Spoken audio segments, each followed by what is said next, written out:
Through the chair, so this is a 27% increase, but also notable with that, so we are doing some major upgrades in terms of speeds, in terms of the connections between campuses and also the internet.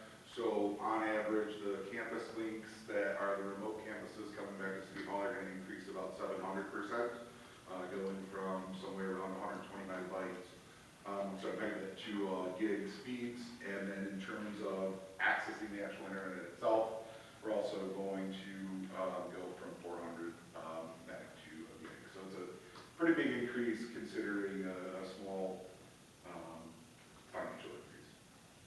Councilman. So better service, and then you're talking about, I think, the cameras and stuff for the different campuses, so this gives a much better ability. Yes, so we're definitely improving technology in the city in terms of, we just put in, all those cameras. The internet itself just continues to grow. Media is bigger, photos are bigger, web pages are bigger. We're doing more in the cloud. We also want to, as we've talked about, a couple times now, of course, move off of this VDI platform. When that happens, we will definitely have to have faster connections between the campuses because more traffic will be flowing to the device itself. So yeah, it's just upping the backbone. And then just as a side note, so the campuses that have multiple buildings, there's private fiber between the buildings, so there's city-owned gig connections. Any other questions? Hearing none, all those in favor say yes. Yes. All those opposed say no. The yeses have it, motion carried.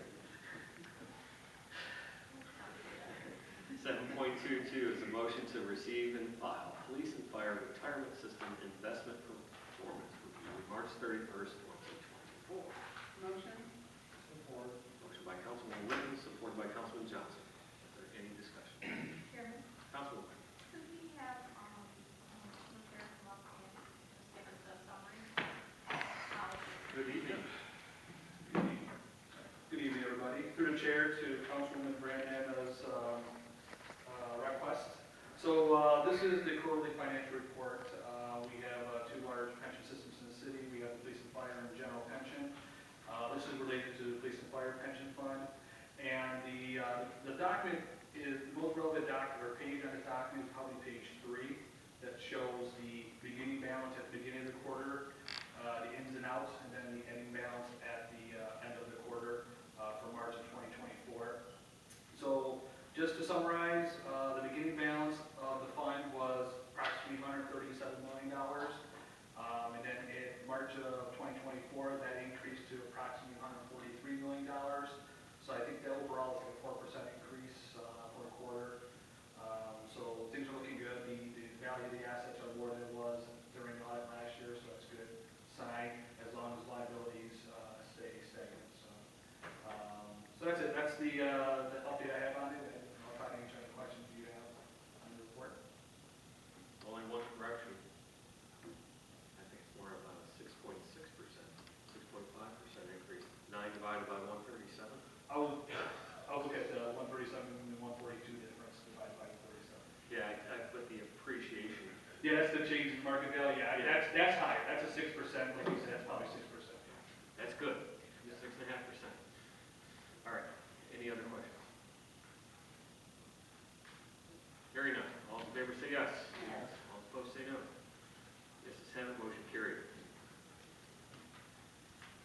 All right. That brings us to item 7.23, which is a motion to nominate and appoint Mike to fill the vacant position on the Taylor City Council per section 4.5 of the Taylor City Charter. Are there any nominations? Any nominations? Hearing none, that brings us to open business, and as our customary practice, we go to the council first. Is there any open business from the council? Chairman, Councilwoman Brady. I think we all got a letter in our mailboxes from a resident, Chuck Hines. And I've heard this question before. I'm sure that some of us have. But he had said, I think it'd be better to move open business to the top of the city council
Guido, just outstanding. Thank you very much to all employees. Any further open business from the council?